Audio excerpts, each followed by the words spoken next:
Welcome to the East Asia by Rhoads Murphey chapter summary podcast at the Historian's Eye.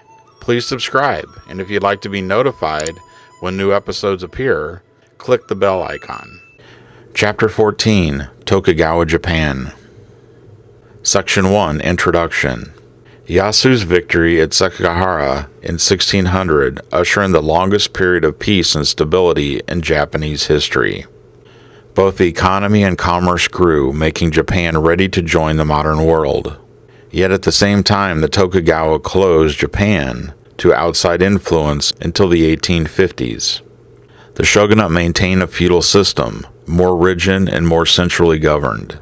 Guns were outlawed, and peasants again forced to give up their swords, leaving only the samurai armed.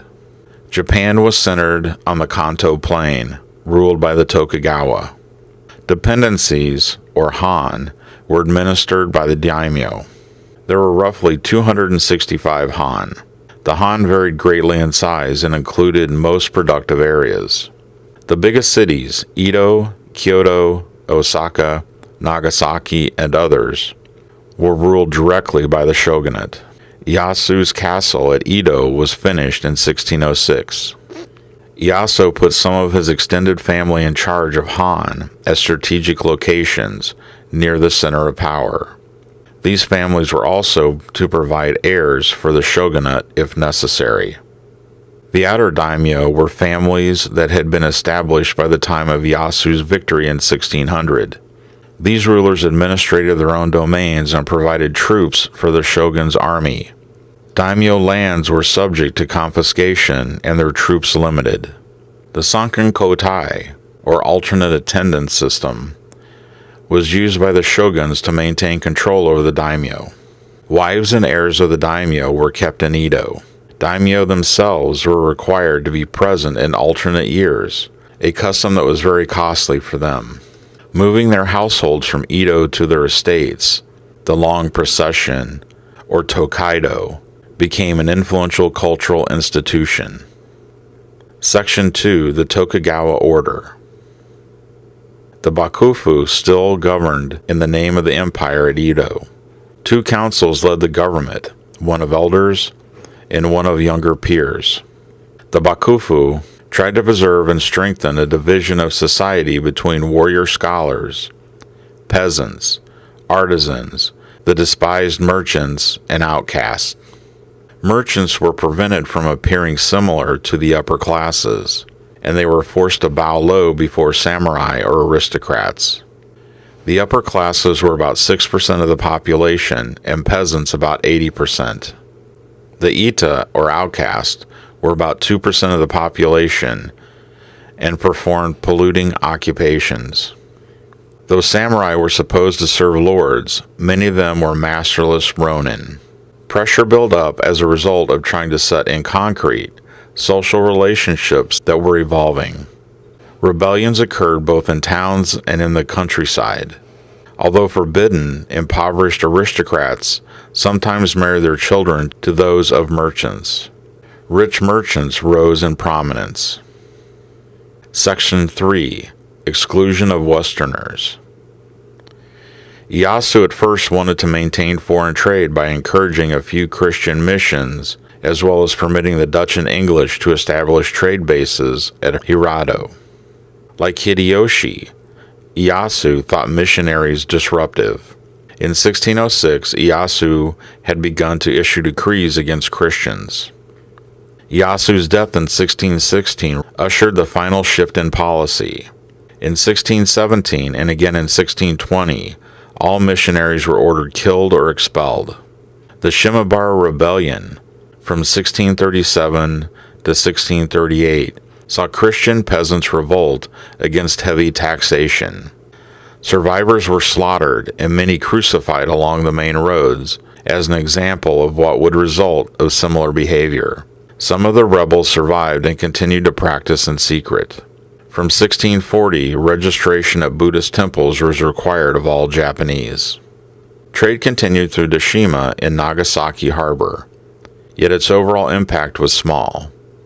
Japan isolated itself and turned inward. Economic growth. Peace was the rule, except for the Shimabara Rebellion. The samurai, in a period of such extended peace, were forced to change. The practice of a lord's retainers committing suicide to follow their lord in death was outlawed. Many samurais became bureaucrats, more like Chinese scholar bureaucrats. Thus Confucianism became more popular. To some extent, merit joined birth as a qualification for positions. In spite of, or perhaps because of, the increasing popularity of Confucianism, Shinto retained its place as the Japanese increasingly turned inwards.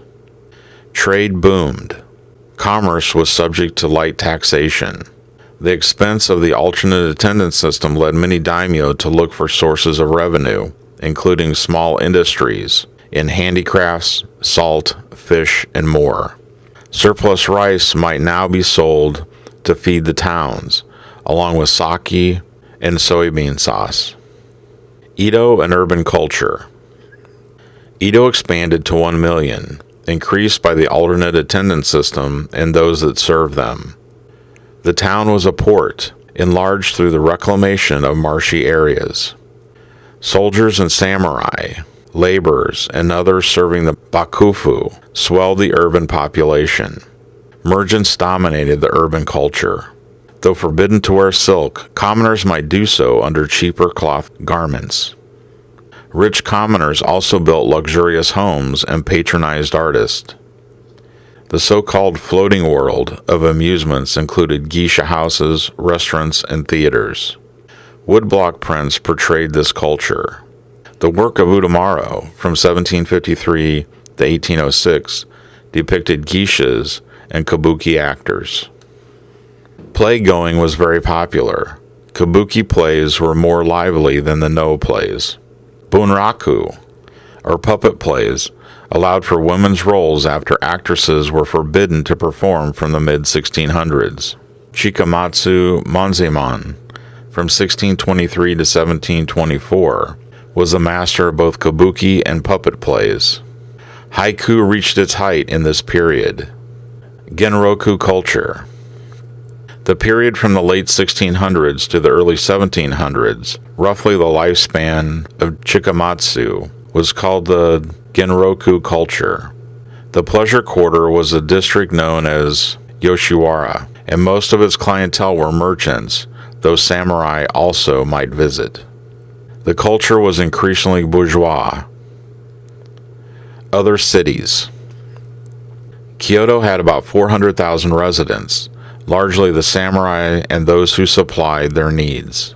Osaka was a commercial center and Japan's major port. Some 250 cities grew up around the daimyo castles, along with others along the Tokaido routes. The economy was increasingly monetary, using gold, silver, and copper coins. Transport was hindered by legal restrictions, and the coastal routes remained important. Yet merchants were still subject to Confucian prejudice. High taxes were levied on merchants, and many social restrictions were in place. The bakufu tried to limit migration to towns. In spite of varied attempts to keep merchants down, commercial family rose to prominence. The rural sector. Agricultural production did not increase at the same rate as commerce. Since samurai and daimyo lived off these estates, both experienced a loss in income. Still, farm activity doubled from new methods. Rural areas lagged behind urban areas in literacy and suffered more famine. Female infanticide was used. Revolts often resulted from harsh conditions. Subsistence farming gave way to commercial production. Peasants were increasingly tenants, or worse, laborers. Some peasants did, however, manage to improve their conditions. Literature, art, and society. Confucianism grew more popular among samurai as they became bureaucrats, and consequently Chinese became more commonly used for histories and other scholarly works. Histories were written on the Chinese models. Yet nationalism grew, focusing on Japan's uniqueness and turning to the study of early Japan, or, quote, national learning, end quote. By the 18th century, many educated Japanese distanced themselves from Chinese learning. At the same time, Shinto experienced a revival. Although women were important in some of these Shinto sects, their position overall fell. Geisha had more freedom in many respects. Printing boomed and the novel emerged as a literary form, as did erotic literature. A new agricultural style emerged, which was more flamboyant.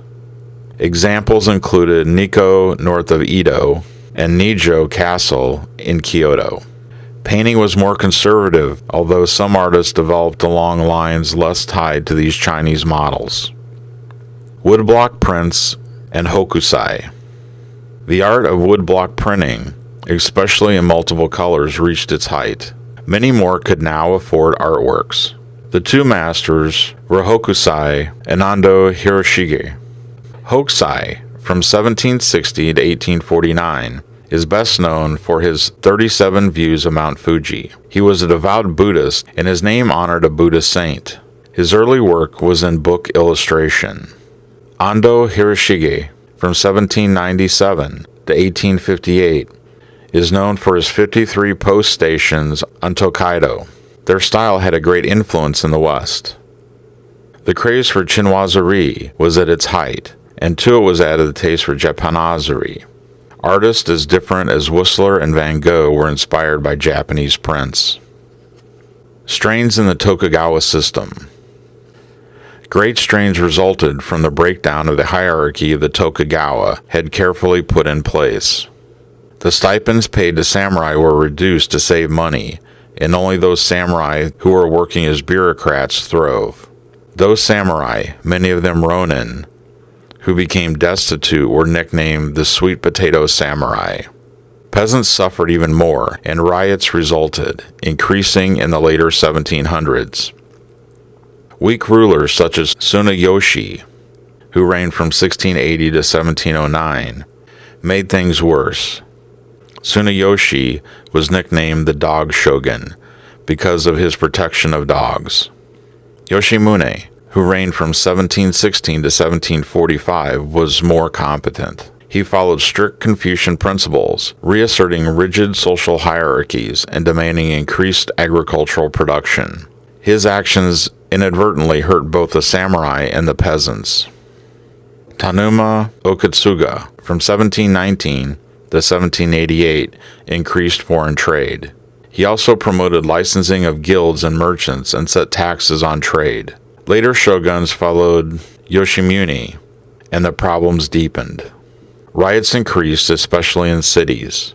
Many became interested in Western science and technology. Section 4. Dutch Learning.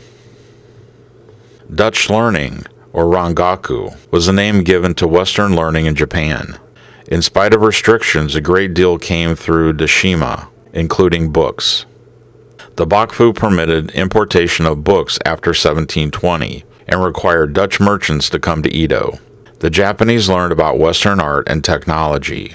Western medicine was particularly interesting, and the Japanese recognized the knowledge gained through dissection. Those with a conviction that the Bakufu was concerned with such issues as poverty became interested in the advantages of Western learning. The Tokugawa might have solved these varied problems, but the arrival of the Americans in 1853 brought down shogun rule. The New Western Challenge. Westerners disregarded Japan after the Tokugawa expulsion of foreigners in 1640, and indeed there was little interest in the country. Interest grew after some success in China. The Russians requested formal relations in 1792 and 1804, but were refused. The British applied for trade rights in 1818, but were also rejected. The Americans forced their way in. Fueling stations were required for trans-Pacific steam lines. The Bakufu repulsed all foreign ships and all foreigners. Commodore Perry arrived with a small fleet in 1853. President Pierce requested diplomatic relations with Japan. Arguments within the Bakufu went both ways, but no consensus was reached. In the end, 2 inconvenient ports were opened. The Americans were given most favored nation status. The British and Russians made similar treaties in 1854 and 1855, respectively. Impact and response. Townsend Harris, the first American consul, pushed for more. A treaty was made in 1858 which opened more ports and allowed foreigners to live and trade in Edo and Osaka. The Dutch, Russians, British, and French received similar terms. Foreign currency destroyed the Tokugawa currency and brought inflation. Increasing exports and imports brought international financial dealings. While merchants were eager for their new opportunities, some samurai were against the changes. Westerners were attacked in 1859 and 1861. When the British consul Rutherford Alcock climbed sacred Mount Fuji, he was attacked. Though he escaped, the British headquarters was burned in 1863. Yet they also knew the worth of their own culture and had learned in adopting practices from China that borrowing could be a matter of selection. Hostility towards Westerners was part of complicated, turbulent sentiments pervading Japan at the time. Japan had the advantage of a culture that was largely unitary, due in part to the Tokaido. Thus, a new policy could be carried out quickly. The country also was more open to change than China, and many felt the Tokugawa was failing. Many now turned to Edo and imperial rule. A popular slogan was "Honor the Emperor, expel the barbarians." Though the Bakufu had little choice in allowing Westerners in, it was criticized for doing so. Section 5. The End of the Tokugawa. Satsuma in southern Kyushu and Koshu in western Honshu were the birthplaces of the successful anti-Tokugawa movement. Both were in better financial condition than other Han and the Tokugawa. Satsuma had begun to sell cane sugar throughout the country. Koshu had invested in the sale of surplus rice. Rivalry spread between samurai factions in favor of reform or maintaining the traditional order. Satsuma was asked to restore order in 1862 to control the Ronin. The Choshu faction in Kyoto forced the shogun to agree to expel the foreigners. When the shogun failed to do anything, the Choshu men fired on foreign ships but were defeated. The Choshu faction lost Kyoto to Satsuma and promised not to rebuild destroyed forts. Satsuma began to build a navy with British ships. Radical reformers took the Choshu capital and defeated forces sent by the shogun. Satsuma and Choshu joined forces. Satsuma was led by Okubo Toshimichi, 1830 to 1878, and Saigo Takamori, 1827 to 1877. The shogun Keiki, coming to power in 1867, attempted modernization with little success. Keiki handed power to the new emperor Meiji and Satsuma Choshu counselors. The advisors restored the emperor in Kyoto. Keiki accepted this, but the Satsuma Choshu forces were victorious. The shogunate ended in 1869. Achievements.